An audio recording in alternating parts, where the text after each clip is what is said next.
back. Well, you've seen some of that live event commemorating the 75th anniversary of the founding of the United Nations. For around the last 30, maybe 40 years, there's also been a big discussion about restructuring the United Nations, issues around whether the UN Security Council, which really is still set up to give the powers of the 5 nations who won the First World War a veto. More on this now, joined by Dr. Marko Svicevic, a Post-Doctoral Research Fellow at the University of Johannesburg. Dr. Svicevic, good afternoon to you. Firstly, how would you describe the state of the United Nations at the age of 75? Hi, thank you for having me. Yes, well, I think you put it quite well. The structure we see today with the UN Security Council very much represents the global world order we had after the end of the Second World War. And as a result, that's why we have the permanent members and, of course, the very contentious veto power that they hold. So there is, of course, plenty of discussion about reform and well needed, especially the fact that we've now had 75 years and the majority of the council fully members was back then. Now, of course, in 1965, the membership of the Security Council was expanded to include 10 non-permanent members. But beyond that, the 5 permanent members that wield the veto are still in place. This is one of these situations where everyone can agree that it needs to change, but no one can agree on what it needs to change to. Yes, certainly, and that's probably one of the most contentious issues that we find is the membership of the Security Council. That's why we have plenty of reform putting forward proposals to increase permanent members of the Security Council, to give more representation to the globally, but also specifically to Africa, as Africa isn't represented at all in the permanent members. To make things even more complicated, and this might lead us into controversial territory, but we've always thought of the United Nations as nation-states on the Security Council. But I would think nowadays, I mean, you would want the European Union to have a seat on to have a permanent seat on the Security Council rather than, say, France. Certainly not Britain. You might want, for example, the African Union to have a seat rather than one African nation state. Imagine the fight between us and South Africa as Nigeria as to who would get it. That actually makes life a bit more complicated once you start thinking like that, doesn't it? Yes, definitely. The thing about that is, under the UN Charter, which established the Security Council and the United Nations as we know it, states are party to the body. On many occasions, the regional organizations sometimes have memorandum of agreement where they have close cooperation. But for the most part, it's usually states that enter into these bodies and so on. A few years back, the AU put forward some proposals, very much, again, problematic in terms of who sits on the council, even if the permanent members were to be expanded.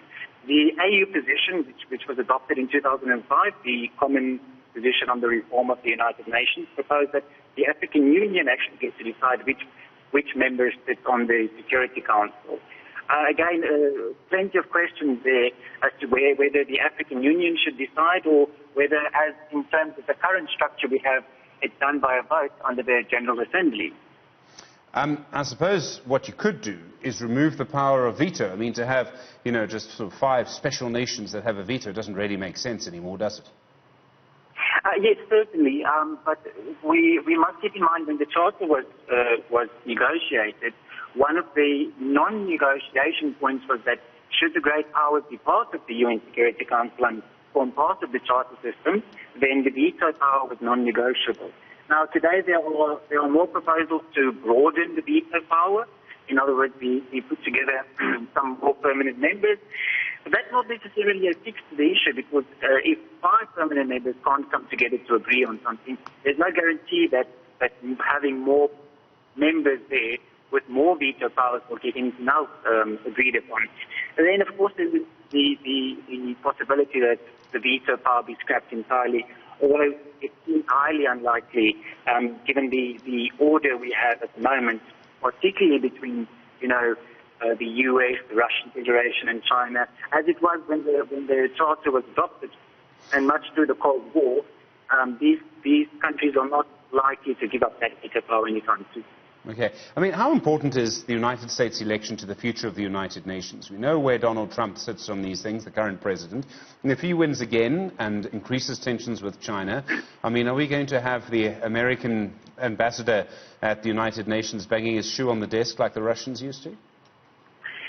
Yes, well, the thing about that is that the positions at the UN Security Council are still mandated by the domestic authority.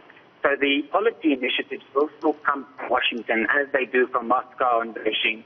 So ultimately, whatever we see domestic changes in terms of presidencies and candidates will, at some sort of level, reflect at the Security Council, just as much as it would reflect in many other regional organizations as well.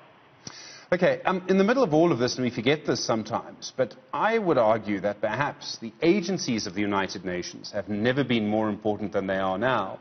Now, we see some of the agencies, particularly looking after children, for example, refugees, human rights at certain times and in certain places.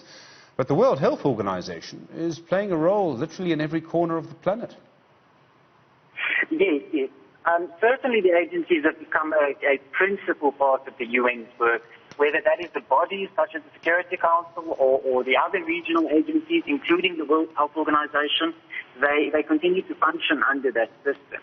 So ultimately, they'll need to act within that system to reflect any change. And of course, when we come to issues like the World Health Organization and those other subsidiary bodies, they'll ultimately only be able to act within their own constitutive instruments and within the broader frameworks of the United Nations.